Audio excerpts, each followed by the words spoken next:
Salut à toutes et à tous et bienvenue sur la chaîne Malo Cycling pour une nouvelle vidéo. Et aujourd'hui, on se retrouve pour analyser le Tour de France 2019.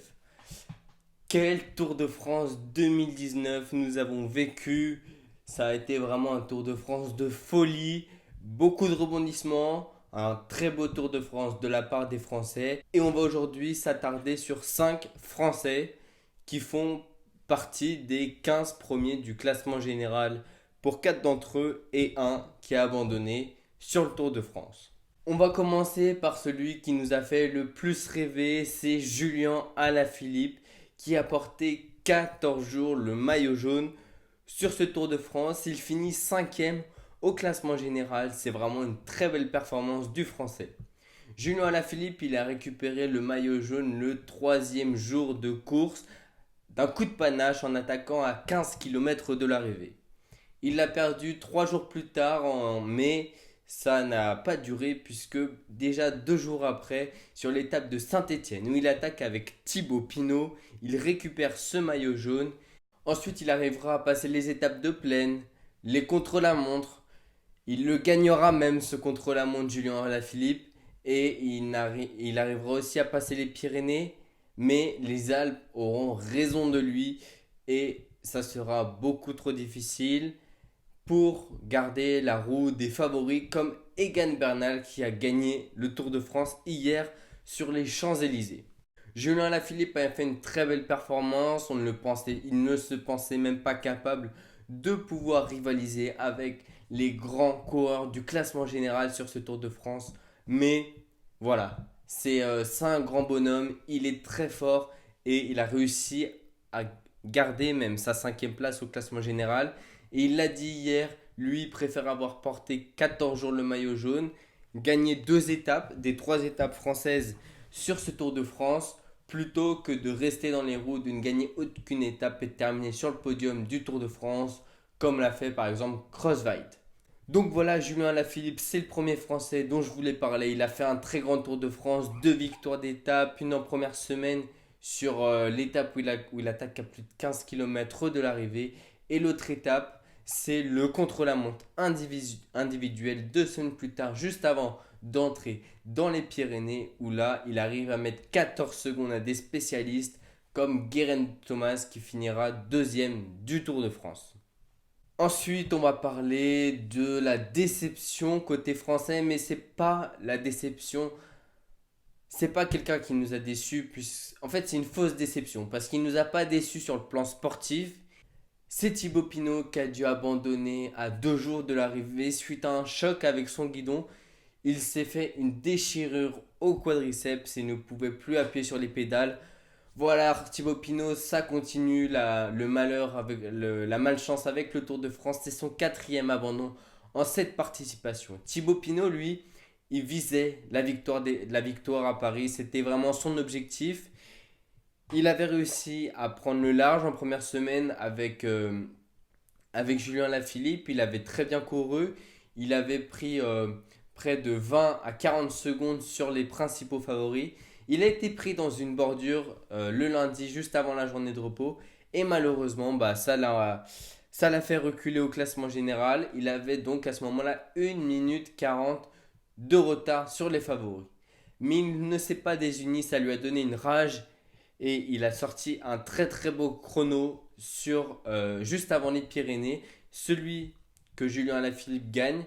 Thibaut Pinot, lui, fait une très belle performance en étant à peine à 20-25 secondes des principaux, des favoris de l'étape qui était Geraint Thomas qui a fini deuxième du Tour de France. Ensuite, dans les Pyrénées, finale d'étape au Tourmalet. Et là, Thibaut Pinot, il a fait du Thibaut Pinot. Il a attaqué juste avant l'arrivée et ça lui a permis de gagner l'étape, donc d'avoir 10 secondes de bonification. Mais en plus de ça, il a creusé l'écart. Il a mis plus de 10 secondes à tous les favoris dans cette montée. Et le dimanche, il a attaqué dans la côte de Pradalbis. Il a fait une ascension phénoménale. Il a gardé un rythme effréné. Vraiment, c'était une super performance de sa part. Et là, il a vraiment, vraiment récupéré du temps. À ce moment-là, il était quatrième au classement général. Il avait distancé Egan Bernal. Il était passé devant beaucoup de gens. Il avait récupéré énormément de temps. Il était tout près de Geraint Thomas.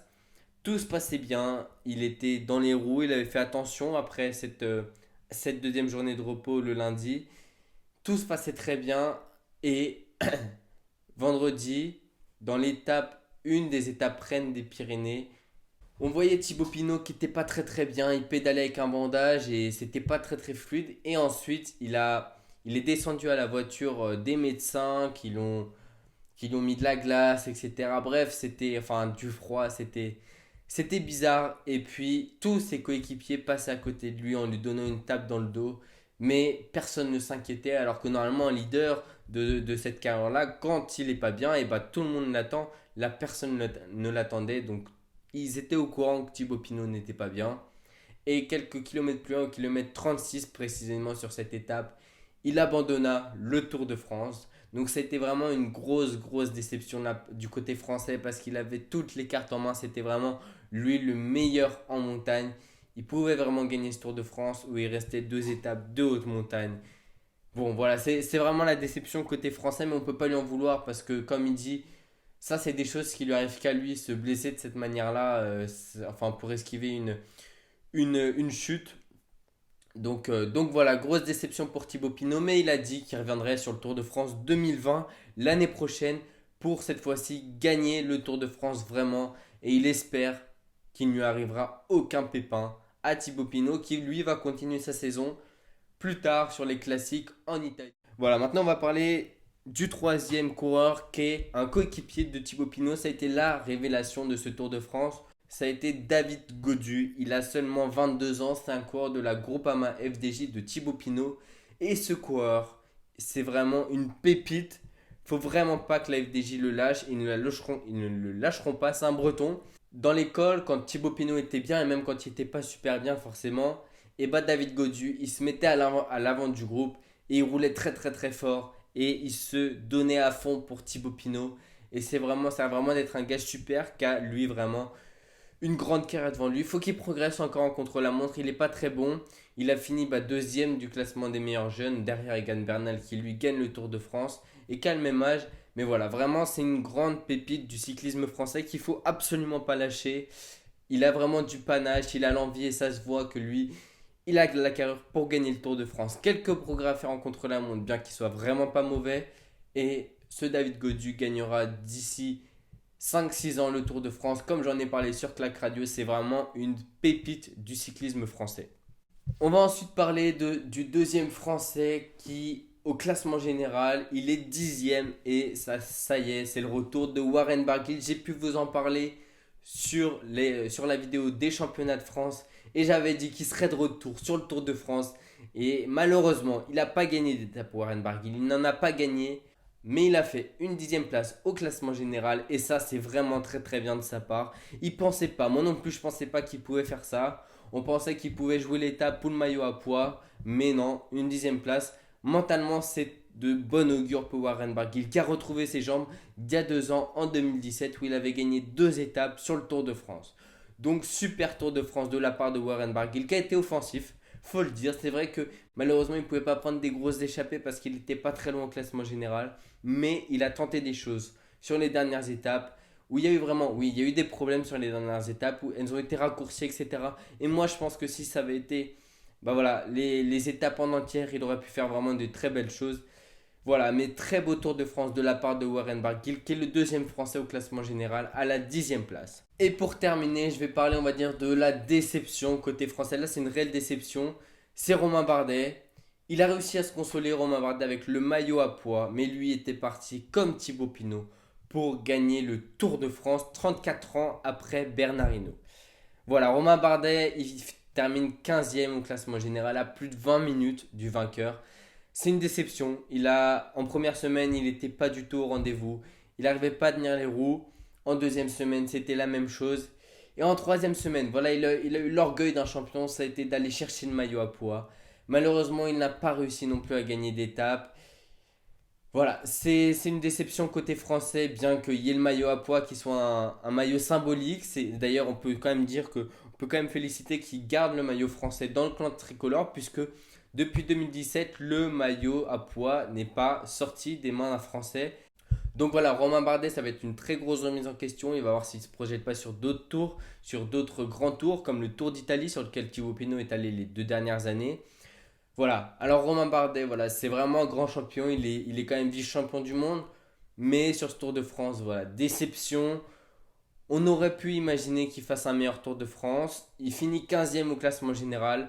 Le maillot à pois, ça reste un énorme maillot, même si ça vaut pas le maillot jaune.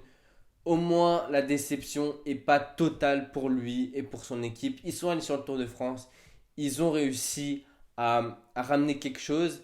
Et en plus de ça, les coureurs de cette équipe, l'équipe AG2R La Mondiale, ont été offensifs sur ce Tour de France. Donc ça, c'était vraiment, vraiment cool. Voilà, donc je vais finir en disant qu'on a quand même 5 Français dans les 15 premiers du classement général. Donc ça, c'est vraiment bien. C'est vraiment bien. On a eu 3 victoires françaises, 2 victoires de Julien Alaphilippe, une victoire de Thibaut Pinot. Ça a été vraiment un très très beau Tour de France. Donc voilà, ça a vraiment été un très très beau Tour de France 2019. On espère qu'en 2020, ça sera un Tour de France encore mieux. Avec des victoires françaises, des victoires sur les sprints, à la montagne et surtout une victoire aux Champs-Élysées avec le maillot jaune. Peu importe le Français qui l'a, celui qui l'aura, il aura de quoi être vraiment félicité. 35 ans après, oui, 35 ans après, Bernard Hinault cette fois-ci. Un Français pourrait bien s'imposer sur les routes du Tour de France. Voilà, Egan Bernal, lui, pour parler des autres quand même, ça a été le meilleur grimpeur de ce Tour de France. Il a attaqué dans les Alpes, il avait les jambes en troisième semaine. Félicitations à ce Colombien qui ramène pour la première fois le maillot jaune en Colombie. C'est la première fois qu'un Colombien s'impose sur le Tour de France. Et ensuite, Geraint Thomas qui avait fini premier l'année dernière, cette fois-ci finit deuxième. Et Steven Kruijswijk, le néerlandais, lui termine troisième de ce Tour de France. Peter Sagan entre dans l'histoire en ramenant son septième maillot vert à Paris. Et Julien Alaphilippe a été lui élu meilleur combatif de ce Tour de France. Moi, je vous retrouve pour la Vuelta parce qu'il n'y aura pas d'autres vidéos. Donc la Vuelta, c'est fin août, début septembre. Je vous analyserai tout ça et on verra la start list de la Vuelta côté français. Ce Tour d'Espagne pourrait bien être aussi quelque chose de très bien avec peut-être un Pierre Latour maillot blanc sur le Tour de France 2018 qui pourra jouer cette fois-ci le classement général sur le Tour de l'Espagne. Vous pouvez aller aussi écouter pourquoi pas les chroniques du Tour de France où il y a eu des petites histoires, des présentations de coureurs sur chaque étape du Tour de France dans la description sur clacradio.fr. Et moi je vous retrouve pour la Volta sur la chaîne Malo Cycling. Allez, ciao!